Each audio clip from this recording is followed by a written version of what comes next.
Parle-nous de la nouvelle série Netflix, s'il te plaît. Que penses-tu de la série Netflix sur le Dajjal? Netflix a fait un film sur le Dajjal, fais une vidéo s'il te plaît. C'est la fin du monde, Netflix soutient l'Antéchrist, parle-en s'il te plaît. Ok, calmos. Je suppose que vous avez toutes et tous vu cette fameuse bande-annonce. Si ce n'est pas le cas, je vous mets le lien en description. Alors, est-ce que Netflix fait vraiment la promotion du Dajjal? On va se poser la question dans cette vidéo et je vous propose par ailleurs et en quelques minutes de résumer ce qu'il faut savoir à propos du Dajjal que l'on traduit par Antéchrist, car oui, ceux qui portent la foi ont une croyance, une conviction, qui inclut le fait de croire que le monde connaîtra une fin et que l'arrivée du Dajjal en est un signe précurseur. Pour finir cette introduction, j'ai constaté sur Twitter que beaucoup avaient pris peur.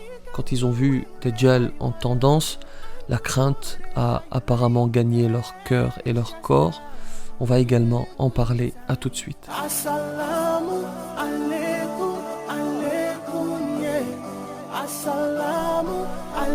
Bismillahirrahmanirrahim, assalamu alaikum wa rahmatullahi wa barakatuh, bonjour à toutes et à tous. Je vais commencer par préciser une chose. En islam, nous avons entre autres le Dajjal, Antéchrist, qui sera là pour répandre la corruption sur terre, le prophète Isa, alayhi salam, paix sur lui, que les chrétiens appellent Jésus, qui pour eux a été crucifié et pour nous a été élevé auprès de Dieu, qui reviendra et mettra fin aux agissements de l'Antéchrist.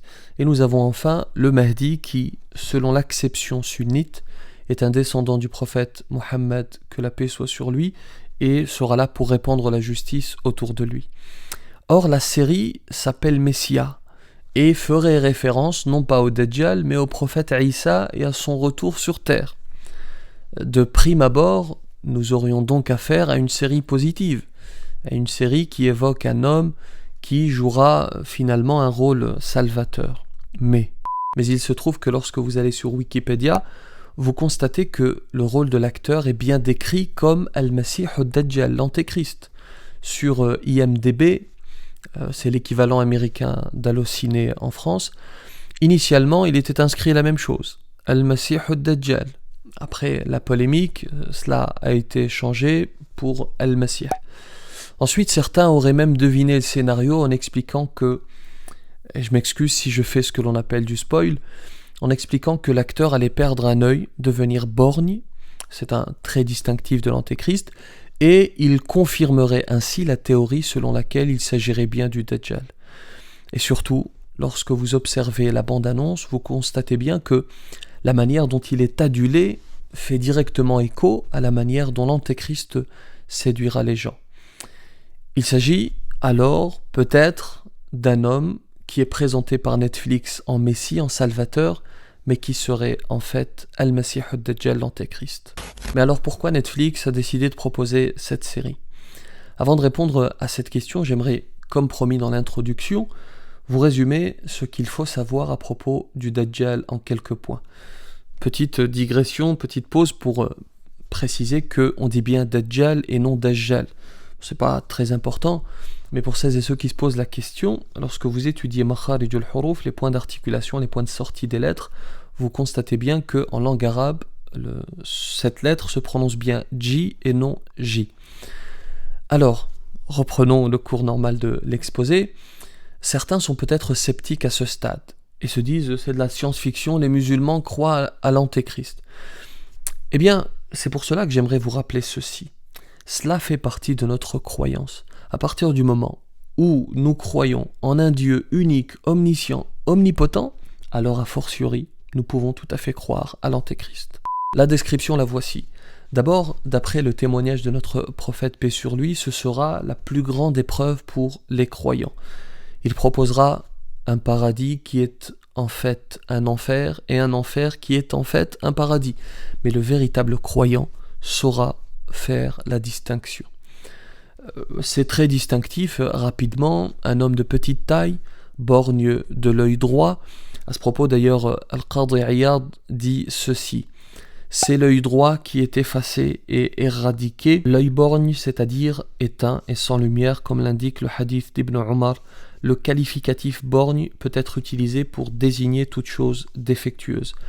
Il aura les cheveux crépus et frisés, il sera inscrit entre ses yeux kafir, qui signifie impie, négateur, et tout croyant, lettré ou non, aura la possibilité, grâce à cette croyance, aura la possibilité de lire cette inscription. Il restera sur terre pendant 40 jours.